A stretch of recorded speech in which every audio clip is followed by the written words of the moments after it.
Hey, what's going on, guys? It's your main man, Six Pass Dunga, and it's time to read all your hot takes and predictions for the upcoming chapter of Boruto TBV VORTEX. I'm actually surprised with how much comments I saw this month, and low-key, I'm seeing new faces too. Maybe it's just because we're getting new subs every day, or maybe some of y'all are actually starting to comment. But anyway, I see this little thing we got going on is getting more traction, so I'm all for it. But if you're new here and don't really know what's going on, it's simple. I put a post up on my community tab telling you guys to drop your hot takes or predictions for the upcoming chapter. In a couple of days, I choose 10 comments out the bunch and feature them in this video once a month. So if you didn't get a chance to comment this month, don't fret, I do this kind of thing every single month. But anyway, I got my 10 comments right here next to me, and I'm ready to get into it. So without further ado, let's get it. Sarada stops Damon, but that damage screws over EIDA when Mamushi comes. Also, Mamushi is secretly watching them. Are you trying to say that Sarada actually damages Damon? I'm sorry, I just can't get down with that. One thing that a lot of people don't understand is that even though Sarada's MS ability is a little bit different than your average ability, it still can get reflected. As long as the intent to hurt Damon is there, the ability automatically gets reflected. Remember, Sarada has to cognitively target who is being affected by her gravitational force herself, which is why Mitsuki and Araya wasn't affected. They weren't being targeted by Sarada. Even the kunai she dropped wasn't being affected. Sarada has to cognitively target Damon for the ability to work.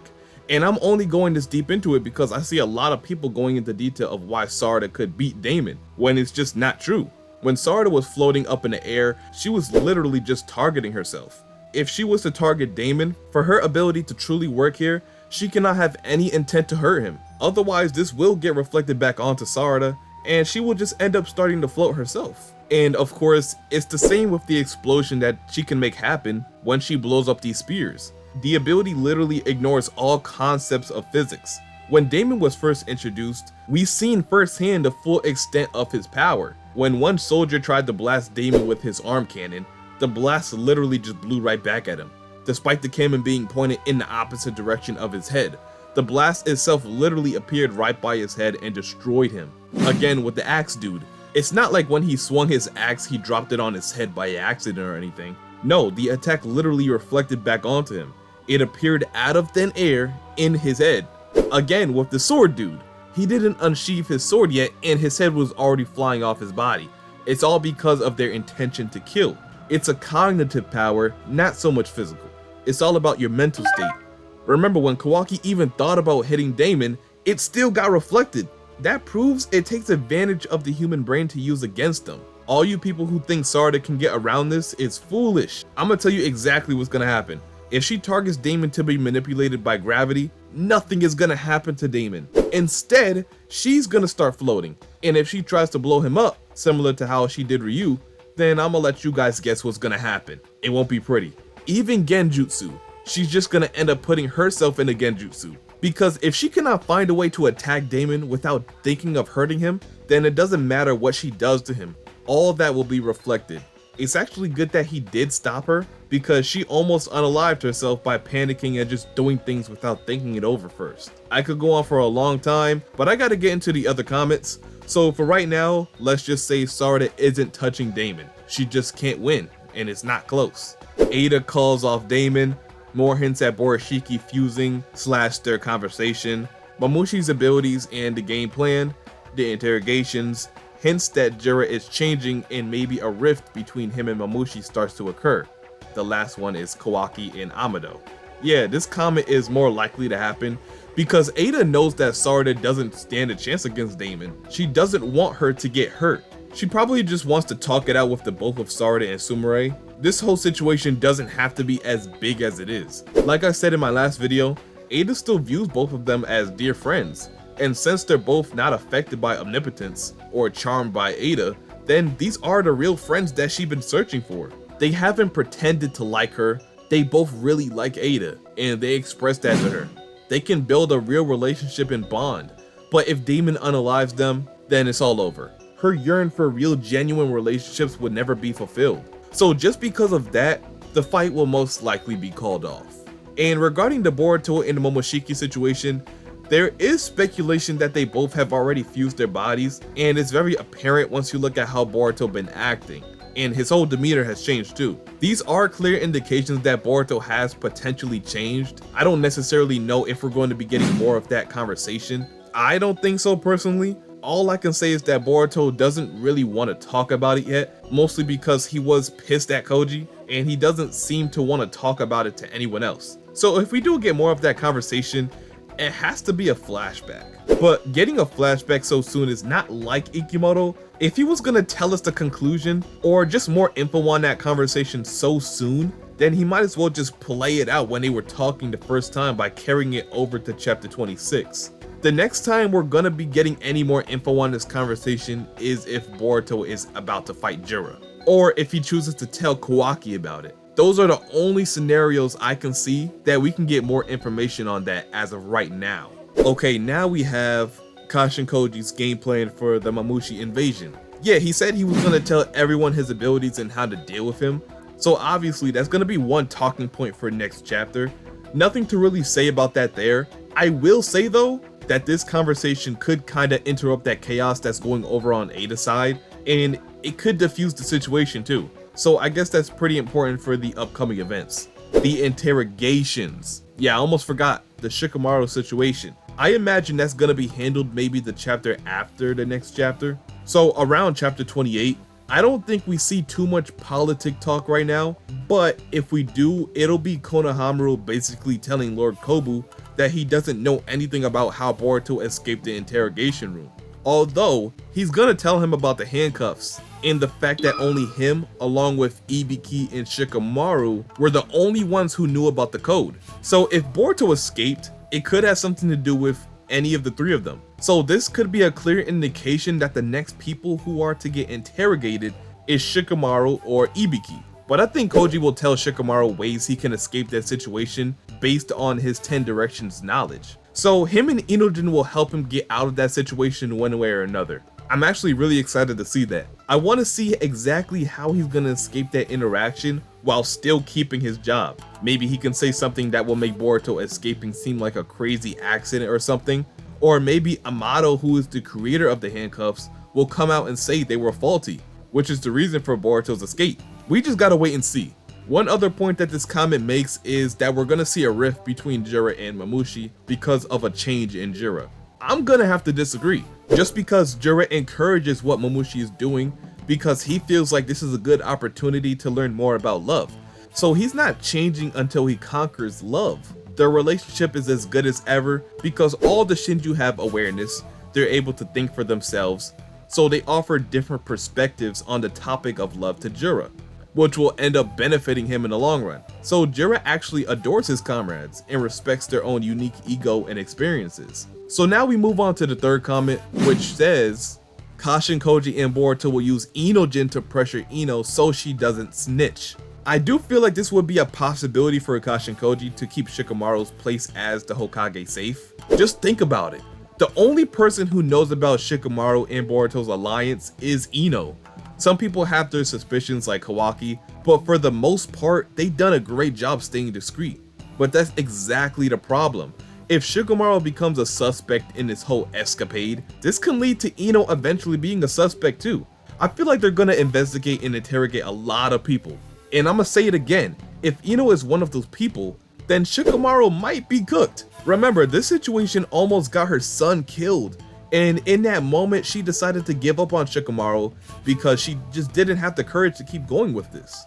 If Koji just holds Inojin and fake blackmails her, then I feel like that would keep her mouth shut for the time being, but they have to make it believable. So really, Inojin has to play into the role and make her believe that his life is in danger. Like literally, it's perfect. Just tell Inojin to use mind transmission to talk to his mom, and then tell her to shut her mouth. So I love this idea. Boruto and Momoshiki's conversation, they will unite to defeat JURA. Now, one of the things that I definitely want to see is how Boruto and Momoshiki is gonna go along with this deal. Like, is Momoshiki fighting JURA? Is Boruto just using Momoshiki's power? Like, how is that fight going to go? I feel like it's really all about the wording. Like in the official version of chapter 25, Boruto says if we're able to defeat JURA, then he'll give him his body. Do you know how vague that statement is? I mean, obviously, it can only mean so much, right? Either where, as in him and Momoshiki, or him along with Kawaki. There's no way Kawaki would even fight with Momoshiki, so if that's the case, you really have to just let Boruto stay in control and Momoshiki just give him power from within. That's how I believe that will go down, but in all likelihood, what he means by we're is probably just him and Momoshiki. When he says we, he's just referring to him along with Momoshiki as one body. So it's really hard to say how that goes. Now, what would I like to see, just coming from a fan standpoint? I want to say either one, to be honest. We've seen multiple times the way Momoshiki fights and the way Boruto fights is a little different. And now it's going to be a lot more interesting because Boruto adopted a whole nother fighting style in his training with Sasuke. I wonder, since Boruto and Momoshiki are basically like one body and soul now, maybe Momoshiki will start fighting with a blade too. I already know he has access to Flying Raijin and Uzuhiko, so maybe he uses Boruto's sword too. We already seen him use a weapon before, especially in the anime when he absorbed Kinshiki and took his tool creation ability. So the experience is there. He can literally pick up Boruto's sword and be a pro at it. It's just a matter of if he chooses to use it or not. You know what? I'm gonna say it now. I don't think Momoshiki can defeat JURA. I really don't. But I want to see how he uses Boruto's arsenal himself. So I want Momoshiki to take full control over Boruto's body and just go crazy. Last time he did, he invented a whole new variant of the Rasengan in the form of the Rasendan. So he's shown the capability to take Boruto's arsenal and expand on it to create something new. And in the heat of battle too. Like, talk about genius. So I wouldn't mind seeing that again. Even the Rasendan is something to see again. So if you ask me, I'ma say just let Momoshiki cook. It's been too long. It's time to see the GOAT in action again. The fifth comment says, okay Dunga, I think EIDA will call Daemon off, or Sarada's second ability will activate. I believe the first one is most likely. I believe we'll definitely see people getting questioned, and the last one is Ino. So as far as Sarada for a second ability goes, I think that ability might be something to complement Ohirume. Like, I don't see her second MS ability being something generic like Amaterasu. IKEMOTO wouldn't do that, knowing the story has moved past such abilities. Like, it was even useless against Naruto in the Final Valley, not to mention Jigen. And both of those characters are widely known to get cliffed in power going into Tubular Vortex. Like, every single threat now is way stronger than the both of them. He knows if he gives Sarada an underwhelming ability, it's just never going to be used. So that's why I said if she has a second ability, it will complement the gravitational aspect of Ohirume.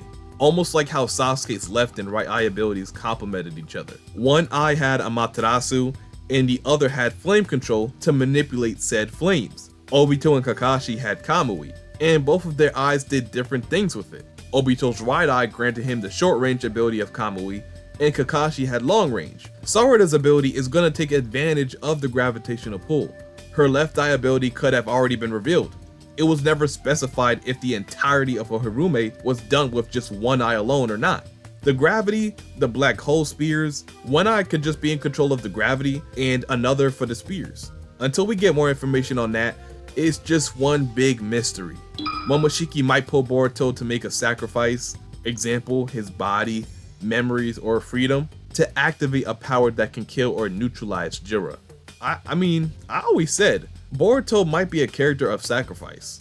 No, not might. He is a character of sacrifice. And this is what I mean. He was always meant to sacrifice, whether it's his life, his body, etc. In the long run, he's gonna have to eventually sacrifice something in order to gain. He already said to give him his body if they defeated JURA. So that right there is the sacrifice. I mean, unless there's more to the deal that we don't know. But for now, that's what it is. I don't know if Momoshiki can just discard Boruto's memories. He probably wouldn't have to if he's in constant control over Boruto's body. The only thing Momoshiki wants is his body. He doesn't care about anything else, and as long as he gets that, that's it. He won. Either way, while I think Boruto will come closer to defeating JURA, I believe JURA will actually get stronger himself and surpass the strength that both Boruto and Momoshiki will display, meaning they won't defeat JURA. So now this comment says, I genuinely don't have much to say. I don't think Mamushi should go to Konoha this chapter, or if he does, it should be at the end. I think we'll see more Himawari training this chapter. the continuation of Sarada versus Damon, and maybe Ino and Sai will be in this chapter because Inojin might be missing for a week if Boruto doesn't take him back to Konoha. Konohamaru's interrogation, and Shikamaru getting demoted from his role as interim 8th Hokage to make the story more interesting by having some parts of bad timelines happen. Yeah, I guess you did have a lot to say, but no worries, I actually like it. It shows the passion you guys carry when talking about this series. So go right ahead, talk as long as you want. Hey, not bothering me. Just don't type essays, because then I can't use your comment in the video. But anyway, I think I just want to talk about Himawari. I think I already said what I wanted to say as it pertains to the whole Shikamaru situation or the Sarada and Damon thing. But Himawari now? Okay, yeah, we gotta discuss this. So look, I believe her vision is coming up. Like, look at this. In chapter 23 during Koji's foresight update, we got in nearly every vision within these past 3 chapters. And in this one, we see Himawari engaged and looking really on edge. It's almost like she's fighting or in a very dangerous situation. This tells me she's gonna be into action sooner or later. And to show off her and Kurama's training, that's gonna be something we all wanna see. Like I said, she was training with Kurama in chapter 25. And I really think IKEMOTO did this on purpose, perhaps to show us another level in their synchronization. The story wants her to get stronger fast, and she's training with the source of her power directly, something Naruto was never able to do as a kid. But now that Himawari has the tools, she can surpass Naruto faster than ever. That's why the acceleration of her strength with Kurama's chakra is appearing to be so much more than Naruto. It's because of that training, and soon she's gonna get her opportunity to show out against the strongest enemies ever.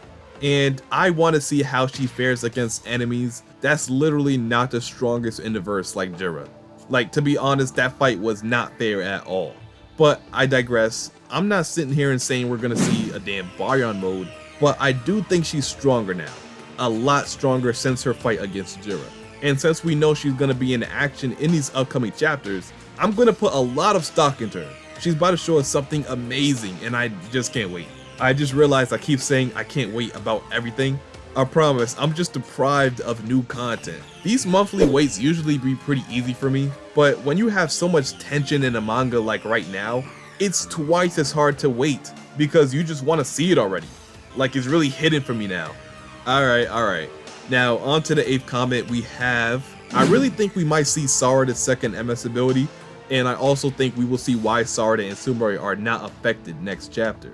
As it pertains to that, I think it's good for the community that we finally find out the reason why Sarada and Sumari aren't charmed by EIDA. As it stands right now, a lot of people can't accept that it's simply because they love Boruto. I'm in the middle when it comes to that. I can't really tell if it's because Boruto isn't Otsutsuki, or is it more about love just being a clear weakness towards omnipotence. Because they still weren't affected, even before Sarada discovered her true feelings for Boruto. So it could be the love theory, but then again, it could be a lot deeper. I mean, them both having a crush on Boruto is just something they have in common. Like, it might be a coincidence. But once they do talk about it a bit more, it could become a lot more clear. If anything, it could be more about EIDA mentally excluding them from omnipotence in her mind, rather than it just being them unable to be affected. Now, moving on to the 9th comment, I mean, I feel like since Kawaki hasn't got a volume cover yet, he should be getting the next one, but these past 2 chapters had nothing to do with him. He ain't even show up once, not even a mention of him. So if he is to get the 7th volume cover, he needs to play a good and important role somehow in these next 2 chapters. The only way he can play a good role is by appearing next chapter to stop EIDA and Damon from killing the girls. But I don't know how that's gonna happen, cause that ain't enough to earn a volume cover, and to think that everyone that got a cover had an important role in the first chapter of that volume. Now, I think the 2nd comment mentioned Kawaki at the end, but I wanted to save talking about Kawaki for this comment so I can just knock it all out in one go. So as it pertains to Kawaki, it's true we haven't seen him in about 2 chapters now, to be more specific, ever since they returned from Sunagakure. And that's weird because he had such a pivotal role in that mission. I think it's almost a guarantee that we see Kawaki next chapter, and it could be either 2 things we see from him. He could be talking with Amato, or like the comment suggests, he could walk in and stop Damon from fighting Sarada. I mean, to say stop, that's the wrong word to use. I would say just cause a distraction to ease up the tension with his presence. We still need to see the flashback from when Kawaki got his limiters removed. That's still something I'm not going to shut up about. But Kawaki is going to be a factor in the next chapter confirmed. He also needs to prepare for the attack on Konoha, so there's things he needs to learn about the Shinju, because just like Boruto, Himawari, Sarada, etc., he's going to be a big part in defeating Mamushi.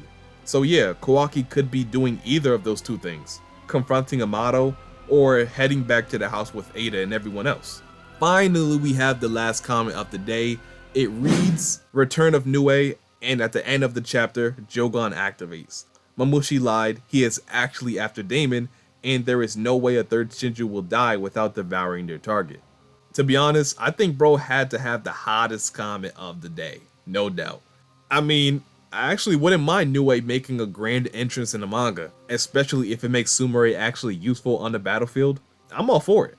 The Jogon though is unlikely. Like I said before, I think that's an endgame power up. The build up to the Jogon is another thing though. We're going to be getting that much earlier than the actual awakening. You see what I'm saying? I talked about the Jogon so much in the past, I'm done. I'm gassed out. I do like what he said about Mamushi though.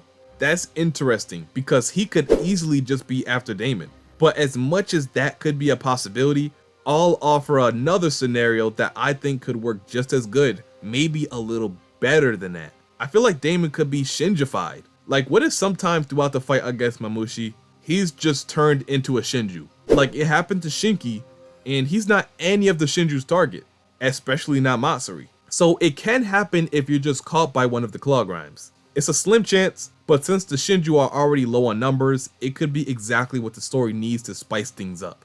And Damon would easily be one of the strongest Shinju, if not the clear second strongest Shinju. This comment gets hot take approved though. Like, that sir is certainly by definition a hot take. Okay, it looks like that's all the hot takes for today. A lot of good ones. I tried not to mention any repetitive comments, just to save a little time and everything. But yeah, most of them were pretty good. And it just got me that much more excited for the next chapter, if you couldn't already tell. So, like I said earlier, if your comment didn't get chosen, don't get mad because I do this thing every single month, so you will have a chance. If you want to be included next month and also would like to keep this going though, I'm gonna need you guys to show it by liking the video, comment, subscribe, and turn on them post notifications so you know whenever I upload or go live for chapter spoilers. And they should be dropping in a few days from now. They probably already dropped by the time you're watching this video. I don't know. But until my next one, I'll see you boys and girls later. And I'm out. Peace.